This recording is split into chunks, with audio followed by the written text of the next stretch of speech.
तो hello guys, आज की इस वाले वीडियो में हम बीटी टेस्ट की एपिसोड 125 को एक्सप्लेन करने वाला हो। और अगर आपने पिछले वाले एपिसोड नहीं देखो तो जाकर तो दूसरे देखने ना मिलिंग वीडियो को डिस्क्रिप्शन में दे दिया हो। तो चलिए बिना कोनो कॉस्ट के बढ़ते हैं वीडियो की तरफ। जैसे हमने पिछले एपिसोड में देखा था कि आइसबर्ग वैली का चीफ बिंग जुंजी और हलचुल का प्रोटेक्टर वो आपस में कॉपरेट कर लिया था लिटिल फेई डेक्टर और सोनियन पर अटैक करने के लिए और उन्हें पकड़ने के लिए। और वही दूसरी तरफ फील्ड में बहुत ज्यादा हलचल होना शुरू हो गई थी और वहाँ एक वार बॉल से बहुत सारे फौज रिपेयर होते हैं जिनकी कीड़ा बहुत ज्यादा स्ट्रॉन्ग थे और उनमें से सबसे ज्यादा स्ट्रॉन्ग 2% थे जो की डाउजो क्लास के एक्सपर्ट थे। और ये सारी सीन देखकर फील्ड के सभी के लोग पूरी तरीके से हैरान हो गए थे जब वो देखते हैं कि सभी के दूसरों क्लास के एक्सपर्ट अपनी घुटनों पर हैं और डाउजन क्लास के वो दोनों के एक्सपर्ट अपनी सर झुकाए हुए हैं। उन्हें देखकर वहाँ पर के सभी के लोग कहते हैं कि कौन सी टेरिफाइंग एडिशंस यहाँ पर आने वाली है जिसको देखकर इन लोगों ने अपनी सर झुकाए हुए है। यहाँ इन लोगों की इस फौज का आखिर मालिक कौन है, क्योंकि इस तरह की एक्सचेंज 3 पैलेस और बाकी के सेट्स जो की बहुत ही ज्यादा स्ट्रॉन्ग है वो भी इस तरह की एबिलिटी नहीं रखते हैं। हालांकि इस सेक्शन के पास इतनी ज्यादा एबिलिटी है जो की इतने ज्यादा स्ट्रॉन्ग पर्सन भी अपने घुटने पर बैठे हुए हैं। और अब इसके साथ ही वही आसमान में एक बहुत ही ज्यादा खूबसूरत फिगर अपियर होती है और वो नॉर्थ में ये सिटी की तरफ देखते हुए बड़े ही स्माइल के साथ कहती है कि साउया,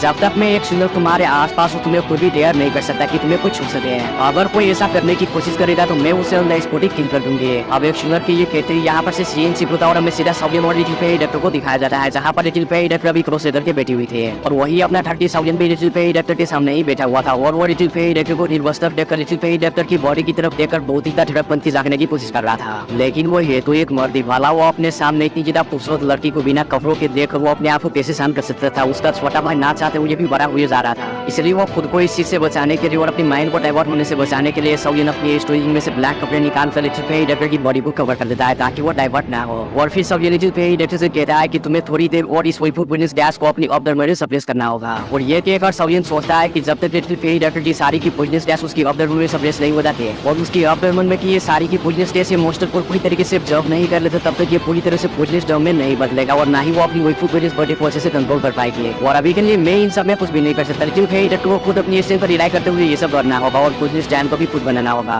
और अब इसके साथ ही ये सारी चीजें सोचने के बाद साउयन की नजर अपनी राइट साइड में पोल पर पड़ती है जहाँ से साउयन को बहुत ही ज्यादा स्ट्रॉन्ग फायर एफिनिटी एनर्जी महसूस हो रही थी। और जैसा कि आप लोगों को तो पता है कि साउयन कितना ज्यादा हरामी है, उसे नई चीजों को जानने के लिए कितना ज्यादा चुनमची होती है। इसलिए साउयन आगे बढ़कर उस वर्ल्ड में झांककर देखता है और कहता है कि क्या इसमें कोर फायर सीलिंग होगी या फिर नहीं, जिसकी वजह से सन फ्लेम नहीं बन रही है। और ये कहकर साउयन उस वर्ल्ड के आगे अपने हाथ रखकर अपनी सबसे फोर्स का यूज करता है ताकि उसके हाथ में कुछ आ सके, क्योंकि वो वर्ल्ड बहुत ही गहरा था। इसलिए साउयन अपनी सक्सेम फोर्स का यूज करके ही चेक करता है उसके हाथ में कुछ आता है या फिर नहीं। लेकिन काफी कोशिशें करने के बाद साउयन के हाथ में कुछ भी नहीं आता, जो देखकर साउयन कहता है कि इसमें जरूर कुछ न कुछ तो होगा क्योंकि मुझे इस वर्ल्ड में से कुछ तो फील हो रहा है। और ये कहने के बाद साउयन अपनी सक्सेम फोर्स को बहुत ही बढ़ा देता है और तकरीबन 9 से 10 मिनट तक अपनी सक्सेम फोर्स का यूज करने के बाद एट द एंड साउयन के हाथों में एक छोटा सा रेड कलर का बीट आ जाता है, जो देखकर साउयन बहुत ही हैरान हो जाता है और वो कहता है कि ये तो ये फायर कोड सीड है, अगर मैं इसे अपनी फिल्म क्रिएशन स्किन में यूज करूँ तो वो जो मेरी फेक है फिल्म है जो कि मैंने 20 फिल्म से मिलाकर बनाया हुआ है वो काफी ज्यादा स्ट्रॉन्ग हो जाएगा और तब के टाइम में एक्सटर्मिनेशन फायर रोटर्स को बनाने में उस फिल्म को अच्छे से यूज भी कर पाऊंगा।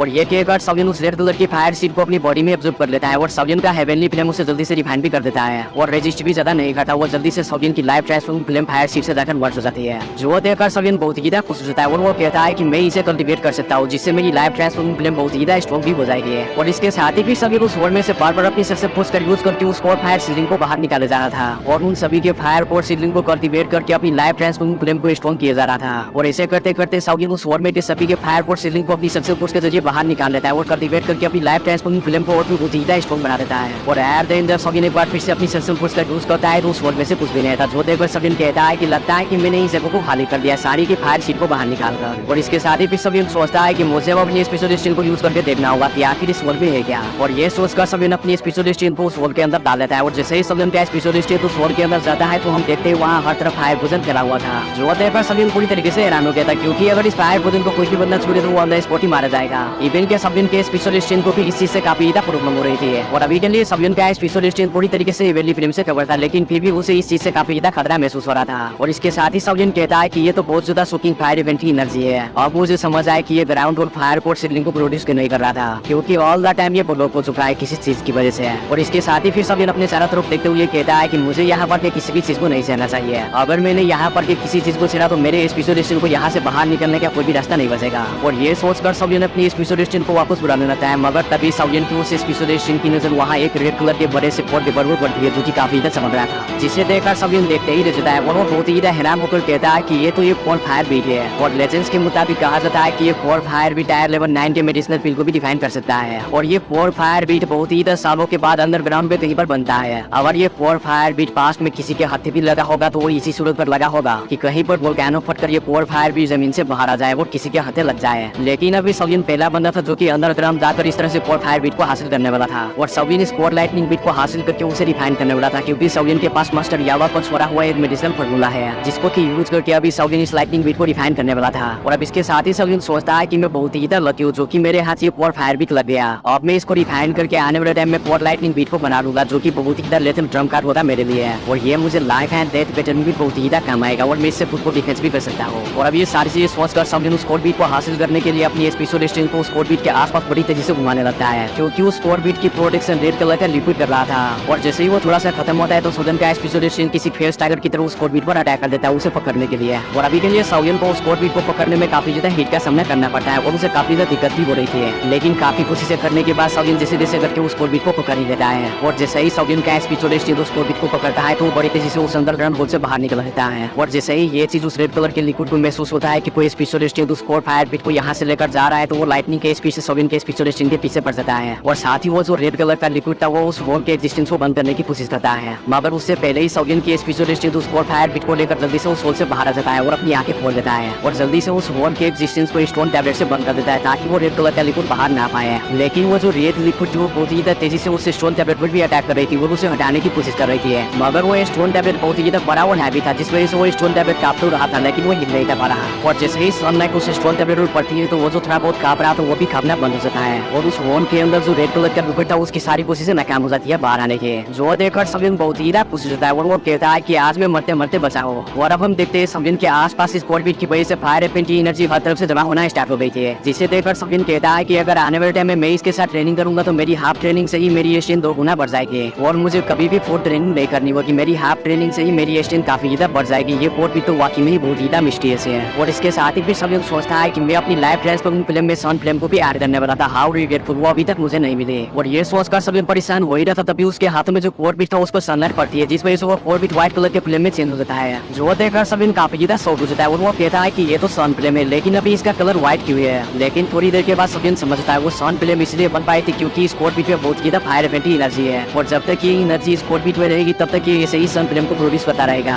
और इसके साथ ही सविन के हाथ लाइव ट्रांसफॉर्मिंग फिल्म के लिए एक फायर शीट लग चुका था जो कि अनरैंकिंग था और अब सविन को लाइव ट्रांसफॉर्मिंग फिल्म बनाने के लिए किसी भी फिल्म की जरूरत नहीं पड़ेगी और वो बड़े इजीली एक्सटर्मिनेशन फायर भी बना पाएगा। और ये कहकर वो सोचकर सविन उस सन फायर फिल्म को अपनी बॉडी में ऑब्जर्व करना स्टार्ट कर देता है जो कि उस कोर बीट से बन रही थी। और इसी सन फिल्म को अपनी बॉडी में ऑब्जर्व करते हुए रिफाइन करते हुए सविन के 3 दिन वहीं पर गुजर जाते हैं और इस ट्रेनिंग से सविन की लाइव ट्रांसफॉर्मिंग फिल्म भी काफी ज्यादा स्ट्रॉन्ग होना स्टार्ट हो गई थी। और वही दूसरी तरफ अबिलिटी अपनी बॉडी में की पोजिशनस गैस को सप्रेस की जा रही थी और उस पोजिशनस गैस को उस मोस्टर कोड में ऐड किए जा रहे थे। और अब इसके साथ ही यहाँ पर से सीन कट होकर हमें ये क्लैन के बाहर का सीन दिखाया जाता है जहाँ पर की इन्वायरमेंट बहुत ही ठंडी हो चुकी थी और पूरे ये क्लैन को व्हाइट कलर के कपड़े पहने हुए बंदे ने हर तरफ से घेरा हुआ था जो कि बहुत ही तगात में थे। जो देखकर ये क्लैन के सभी के लोग और अंदर काफी ज्यादा घबरा से थे और वो कहते हैं कि ये सभी तो आइस रिवर वैली के लोग हैं, आखिर ये हमारे ये सिटी में लेने क्या आया इतने ज्यादा रेनफोर्समेंट को लेकर, कहीं ये लोग हमारे ये क्लैन के लिए तो नहीं आए हैं। जिसके साथ ही वही दूसरा बंदा कहता है कि नॉनसेंस कही कि अभी के लिए आइस रिवर वैली की स्टेटस को देखते हुए तुम्हें क्या लगता है कि वो सिर्फ ये क्लैन के लिए इतना ज्यादा रेनफोर्समेंट लेकर आए होंगे। और अब इसके साथ ही हम देखते हैं आसमान में एक बुड्ढा और उसके साथ काफी सारे एल्डर्स चलते हुए ये क्लैन के ऊपर आ जाता है और ये बुड्ढा और कोई नहीं बल्कि टैंसी था जिसको कि फौरन ब्रिटिश में टैनर ने कुत्ते की तरह मारकर भगाया था। और अभी वो ये क्लैन के सभी के लोगों से कह रहा था कि मेरा कोई भी मूड नहीं इस शहर के इनोसेंट लोगों को मारने का,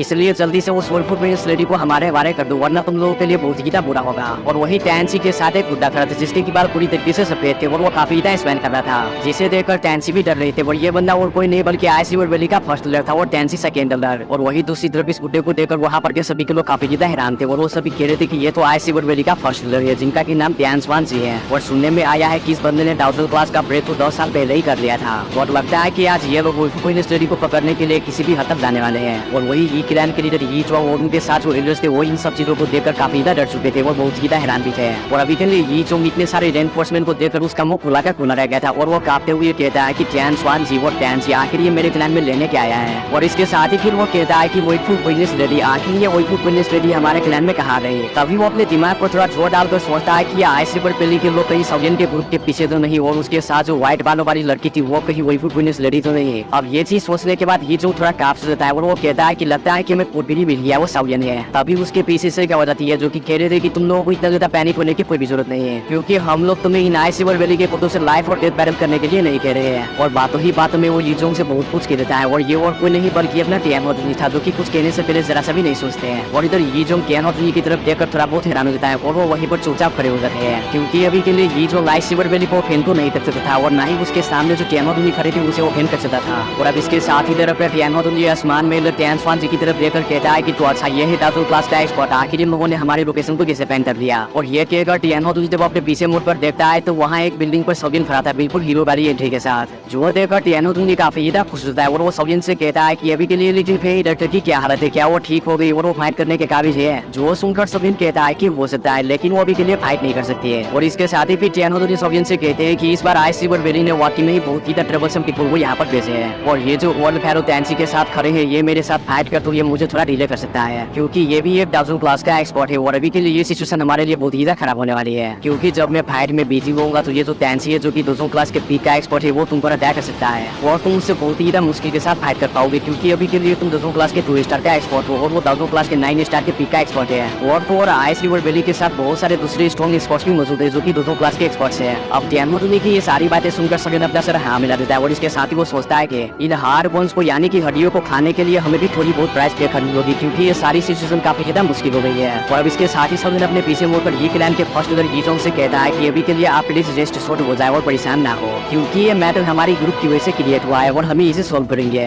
और आपको टेंशन लेने की कोई भी जरूरत नहीं, जब तक हम यहाँ पर आप पे ये क्लैन कभी कुछ नहीं होगा। और अब ये सारी बातें कहकर सोबियन टियानोजुनी की तरफ देखकर एक स्माइल के साथ उनसे कहता है कि वो मिस्टर याओ क्या आप आइस रिवर वैली के इन एल्डर्स को संभाल सकते हैं, जिस पर अपना टियानोजुनी हीरो बनते हुए सोबियन को पता है कि जब मैं पीछे डाउजन क्लास का एक्सपर्ट था तो तब के टाइम मैंने इवेंट के फाइट के दौरान डाउजन क्लास के सेन को भी देख लिया था। तो ये जो लाइनअप है आइस रिवर वैली का ये मेरे सामने क्या चीज है। आप टियानोजुनी की ये बात सुनकर सोबियन काफी ज्यादा हंसने लगता है और बहुत ही प्राउडफुल हुए में टियानोजुनी के साथ टैंसी के ग्रुप के सामने हवा में बैठ जाता है और वो कहता है कि वो डिमन टैंसी तुम कुछ दिनों पहले फॉरेन बर्ड स्टेम से हमसे बचकर भाग गई थी किसी कुत्ते की तरह, लेकिन मुझे यकीन नहीं आ रहा कि तुम इतने ज्यादा रेनफोर्समेंट को लेकर फिर से किसी कुत्ते की तरह लड़ने के लिए आ जाओगे। लेकिन देखना इस बार भी तुम किसी छोटे बच्चे की तरह रहोगे और कुत्ते की तुम की तरह यहाँ से भागने की कोशिश करोगे, लेकिन मैं इस बार तुम्हें जिंदा नहीं छोड़ूंगा। जो सुनकर टैंसी बहुत ही गुस्से में जाता है और वो सोबियन से कहता है कि छोटे लड़के तुम बहुत ही बदतमीज हो, बस तुम एक बार मेरे हथे चलो तब कहते मैं तुम्हारी इस लंबी जुबान को काट दूंगा और तुम्हें अच्छा खासा सबक सिखाऊंगा। जो सुनकर वही टियानोजुनी टैंसी की ये बात सुनकर उसकी बेइज्जती करते हुए कहता है कि तुम मेरी एक छोटी सी अटैक को तो झेल ही नहीं सकते हैं, तो तुम मेरे सामने इस जो फैनों के आगे बकवास क्यों कर रहे हो, तुम्हारी हिम्मत कैसे हुई है। और ये कहकर टियानोजुनी काफी ज्यादा गुस्से में भी आ जाता है। जो देखकर टैंसी के पीछे जो आइस रिवर वैली का फर्स्ट लीडर था वो टियानोजुनी की तरफ देखकर हंसते हुए कहता है कि फ्रेंड तुम वही हो ना जिसने की कुछ दिनों पहले टियानोजुनी को मारकर भगाया था, क्या मैं तुम्हारा नाम जान सकता हूँ। जिसके साथ ही अपने टियानोजुनी आगे से हंसते हुए कहता है कि मेरा नाम टियांग हुआ है।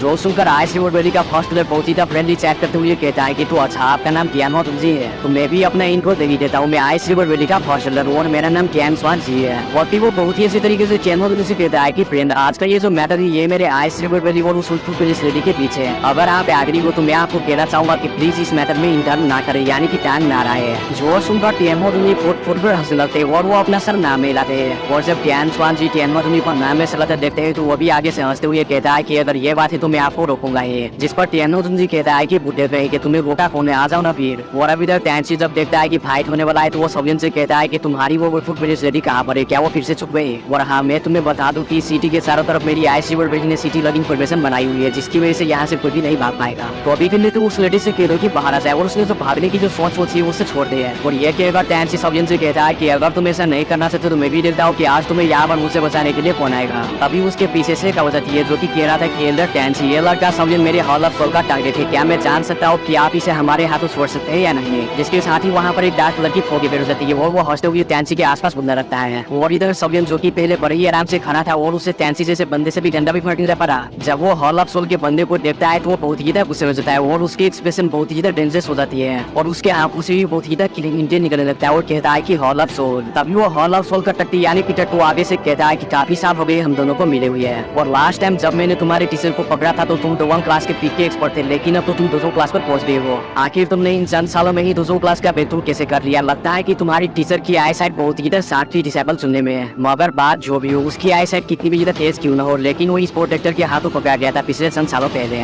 और ये कहकर वो जोर जोर से हंसने लगता है और वो ब्लैक को पर्सन में कन्वर्ट हो जाती है। और जब साउदिन उस पर्सन को देखता है तो उसके आंखों में खून उतर जाती है और वो बहुत ही गुस्से में जाता है और उसकी बॉडी में से बहुत ही किलिंग इंटेंट निकलने लगता है किसी लावे की तरह और वो बहुत ही गुस्से में कहता है कि प्रोटेक्टर हो आज की इस वाली वीडियो में मैं तुम्हें छोड़ रहा हूँ, अगली वाली वीडियो में तुम्हें हरा हरा कर मारूंगा। और अभी तक हगे नहीं हो तो ज्यादा के पहले हग लो, क्या पता अगली वाली वीडियो वीडियो में हगने की बजाय पाप दो। और हाँ, पादा पारी करने बाद में पहले ये वीडियो खत्म हो गया तो जाकर के पहले वीडियो को लाइक कर दो और गाइस चैनल पर नई और चैनल को भी सब्सक्राइब कर दो। और गाइस मैं इसका नेक्स्ट पार्ट भी जल्दी अपलोड कर दूंगा, तब तक के लिए बेटर सी यू, हैप्पी और मस्त रहो।